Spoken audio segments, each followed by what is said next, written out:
Good morning students. आज हम लोग क्लास 8 के चतुर्दशा पाठ आर्यभट्ट का हिंदी अनुवाद पढ़ेंगे। देखिए, हम सबसे पहले आर्यभट्ट के बारे में जान लेते हैं।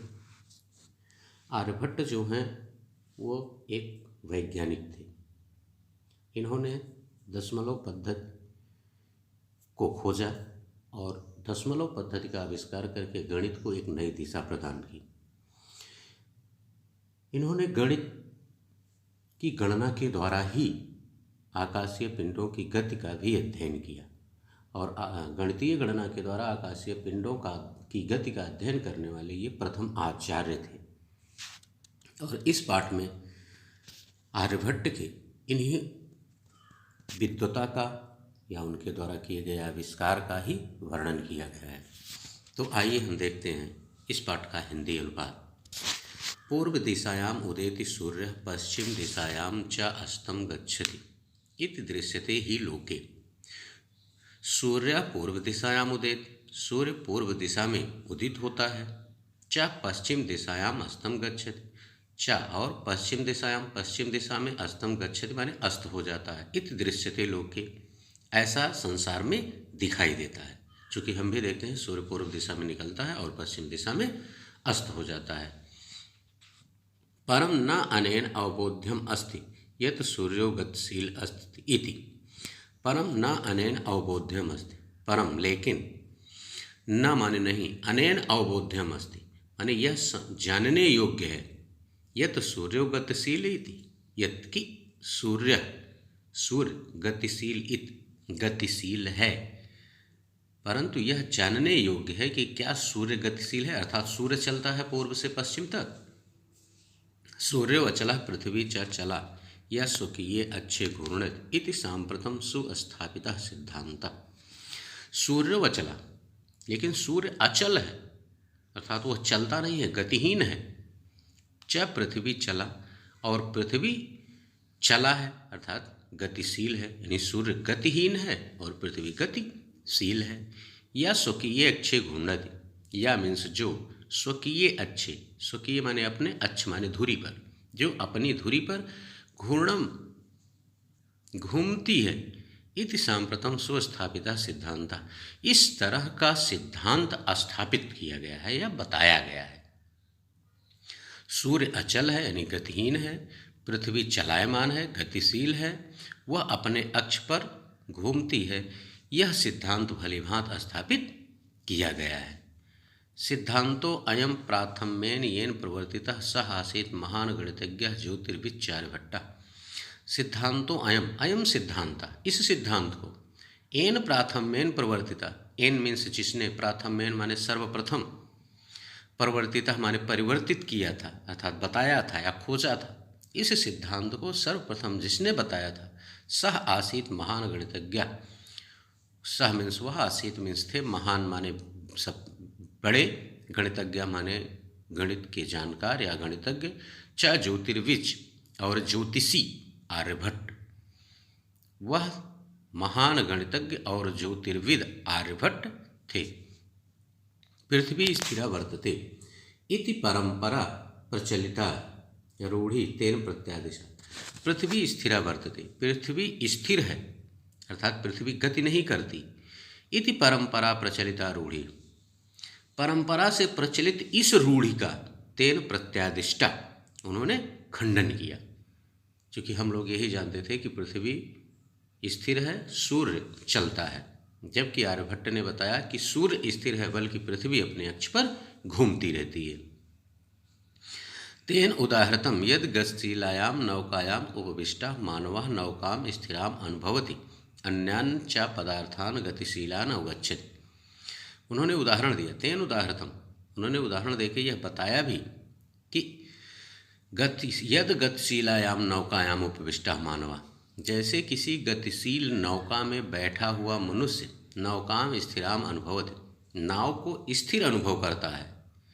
च अन्यान पदार्थान गतिशीलान अवगच्छति, अन्यान पदार्थान, और अन्य पदार्थों को, अन्य पदार्थ का मतलब है जो नदी के किनारे पर या दूर स्थित हैं, जो हमें दिखाई दे रहे हैं, यानी नाव में बैठे हुए लोगों को जो दिखाई दे रहे हैं, वो स्थिराम अनुभवति, और गतिशीलान अवगच्छति, वे उन्हें गतिशील दिखाई देते हैं। जैसे आप देखिए नाव में बैठे हों, ठीक है ना, जब आप नाव में बैठे हों तो जब आपकी नाव चल रही होती है तो आप सोचते हैं कि हम एक स्थान पर बैठे हुए हैं, हमारी नाव स्थिर है, बल्कि ये जो किनारे किनारे के पेड़ हैं वे चल रहे हैं। एवं एव गतिशीलायां पृथिव्याम अवस्थितः मानवः पृथिवीं स्थिराम अनुभवति। एवं एव गतिशीलायां पृथिव्याम अवस्थितः मानवः, एवं एव इसी प्रकार गतिशीलायां गतिशील पृथिव्याम अवस्थितः मानवः, पृथ्वी पर स्थित मानव पृथ्वीं स्थिराम अनुभवति, पृथ्वी को स्थिर अनुभव करता है, मानता है। सूर्यादि ग्रहांच गतिशीलान वेत्ति, और सूर्य आदि ग्रहों को गतिशीलान वेत्ति, वेत्ति माने जानता है, गतिशीलान माने गतिशील। इस तरह मनुष्य जो है वह पृथ्वी को स्थिर अनुभव करता है और सूर्य आदि ग्रहों को गतिशील मानता है।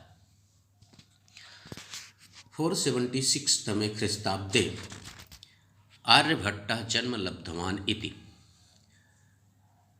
476 खट सप्त अधिक चतुःशततमे वर्षे, खट मीन्स 6 माने 70 अधिक माने अधिक 70 और 76 से अधिक चतुःशततमे 400 यानी 476 ईस्वी में आर्यभट्ट जन्म लब्धवान इति, आर्यभट्ट ने जन्म लिया।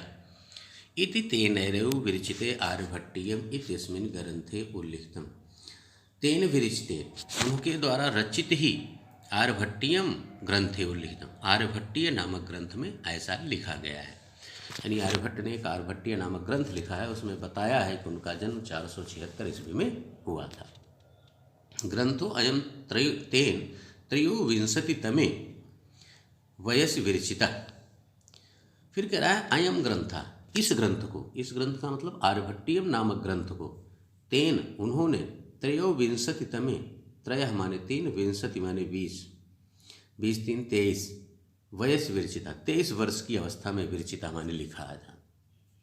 ऐतिहासिक स्रोतो भी ज्ञायते यत् पाटलिपुत्रम निक्सा आर्यभट्टस्य वेधशाला आसीत्। ऐतिहासिक स्रोतों भी ज्ञायते माने ऐतिहासिक स्रोतों से भी यह ज्ञात होता है यत् कि पाटलिपुत्रम निक्सा, कि पाटलिपुत्र के समीप आर्यभट्टस्य वेधशाला आसीत्, आर्यभट्ट की वेधशाला थी। वेधशाला माने होता है कि ग्रह और नक्षत्रों की जानने की जो प्रयोगशाला है वह थी।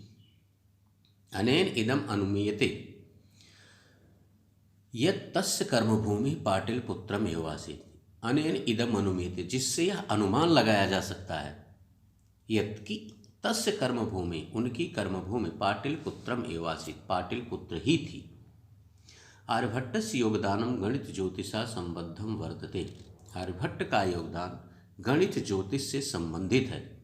यत्र संख्यानम आकलनम महत्वम आदधाति, यत्र जहाँ संख्यानम आकलनम, संख्याओं का आकलन को महत्वम आदधाति, महत्व दिया जाता है या रखता है। आर्यभट्ट का योगदान गणित और ज्योतिष से संबंध है, जहाँ संख्याओं के आकलन को महत्व दिया जाता है या महत्व रखता है। आर्यभट्ट फलित ज्योतिष शास्त्र न विश्वसित। आर्यभट्ट जो हैं उन्होंने फलित ज्योतिष शास्त्र पर विश्वास नहीं किया था। गणितीय पद्धत्या कृतम आकलनम आधृत्य एव तेन प्रतिपादितम, गणितीय पद्धति का आकलन करके उन्होंने तेन प्रतिपादितम, उन्होंने बताया यद ग्रहणे राहु केतु नामको दानवो नास्ति कारणम, कि ग्रहण के विचार में, जो चंद्र ग्रहण और सूर्य ग्रहण लगता है उसी ग्रहण की बात कर रहा है, कि ग्रहण के संबंध में राहु और केतु नामक दानवों का जो विचार है वह उसका कोई कारण नहीं है। क्योंकि माना जाता है कि राहु और केतु जब सूर्य और चंद्रमा को ग्रसित कर लेते हैं तो ग्रहण लगता है, लेकिन आर्यभट्ट ने उसका खंडन किया कि राहु और केतु ग्रहण के कारण नहीं है। तत्र तु सूर्य चंद्र पृथ्वी इति त्रीणि एव कारणानि, क्योंकि वो मानते हैं कि ग्रहण केतु सूर्य चंद्रमा और पृथ्वी ये 3 ही कारण हैं। सूर्य परितः परिभ्रमन्ति पृथिव्याः चंद्रस्य परिक्रमा पथेन संयोगात् ग्रहणम भवति। कह रहा है लेखक कि सूर्य परितः परिभ्रमन्त्यः पृथिव्याः, सूर्य के चारों तरफ घूमती हुई पृथ्वी, भ्रमन्त्याः माने घूमती हुई या घूमने वाली, ठीक है ना, पृथिव्याः पृथ्वी, चंद्रस्य परिक्रमा पथेन, जब चंद्रमा के परिक्रमा पथ में संयोग से आ जाती है तो ग्रहणम भवति, तो ग्रहण हो जाता है। यानी जो पृथ्वी सूर्य के चारों तरफ घूम रही है वह घूमती हुई जब सूर्य और चंद्रमा के बीच पृथ्वी आ जाती है तो ग्रहण होता है। यदा पृथिव्याः छायापातेन चंद्रस्य प्रकाशः अवरुध्यते, यदा मीन्स जब पृथिव्याः छायापातेन पृथ्वी पर चंद्रस्य प्रकाशः अवरुध्यते, चंद्रमा का प्रकाश नहीं पड़ता है, तदा चंद्रग्रहणम भवति, तो चंद्रग्रहण होता है। कहने का मतलब है कि जब पृथ्वी सूर्य के चारों तरफ घूम रही है और घूमते हुए जब चंद्रमा की छाया पृथ्वी के जिस भाग पर नहीं पड़ती है तो वहाँ पर चंद्रग्रहण माना जाता है। तथैव वैसे ही पृथ्वी सूर्योः मध्ये समागतस्य, जब पृथ्वी सूर्योः मध्ये सूर्य के मध्य में समागतस्य आ जाती है तो चंद्रस्य छायापातेन सूर्यग्रहणम भवति, तो चंद्रमा के छाया पड़ने से सूर्य ग्रहण होता है।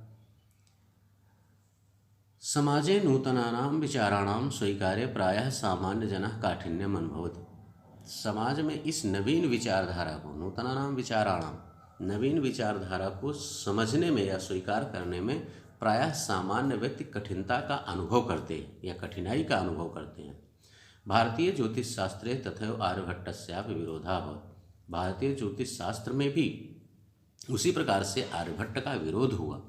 तस्य सिद्धांता उपेक्षिता, उसके सिद्धांतों को उपेक्षित किया गया अर्थात उन्हें सम्मान नहीं दिया गया। सह पंडित मन्यमानानाम उपहास पात्रम जाता, वह विद्वान पंडितों के द्वारा उपहास के पात्र हुए या बने। पुनरपि तस्य दृष्टि कालाति गतिगामिनी दृष्टा, पुनरपि फिर भी तस्य दृष्टि, उनकी जो दृष्टि थी, आर्यभट्ट की फिर भी जो दृष्टि थी वह कालातिगामिनी दृष्टा, कालातिगामिनी निरंतर समय को लांघने वाली बनी रही, अर्थात वो समय को लांघते रहे, यानी अपने रास्ते पर चलते रहे और नए नए आविष्कार करते रहे। आधुनिकैः वैज्ञानिकैः तस्य च तस्मिन् सिद्धान्ते समादराः प्रकटितः, आधुनिकैः वैज्ञानिकैः, आधुनिक वैज्ञानिकों ने तस्मिन् उनके च तस्य सिद्धान्ते और उनके सिद्धांतों का समादरः प्रकटितः के प्रति आदर प्रकट किया है। अस्मादेव कारणात्, इसी कारण ही अस्माकं प्रथम उपग्रहस्य नाम आर्यभट्ट इत्यकृतं, हमारे प्रथम उपग्रह का नाम आर्यभट्ट ऐसा किया गया या रखा गया। वस्तुतः भारतीयाः गणित परंपरायाः अथ च विज्ञान परंपरायाः असौ एकः शिखर पुरुषः आसीत्, वास्तव में भारतीयाः गणित परंपरायाः, भारतीय गणित परंपरा के च अथ और विज्ञान परंपराया, विज्ञान की परंपरा के असौ एकः शिखर पुरुषः आसीत्, यह एक शिखर पुरुष थी। ओके बच्चों, चतुर्दशा पाठ का हिंदी अनुवाद यहीं पर समाप्त होता है। नेक्स्ट वीडियो में हम अगले पाठ का हिंदी अनुवाद लेके पुनः आपके समक्ष उपस्थित होंगे। Okay, thank you.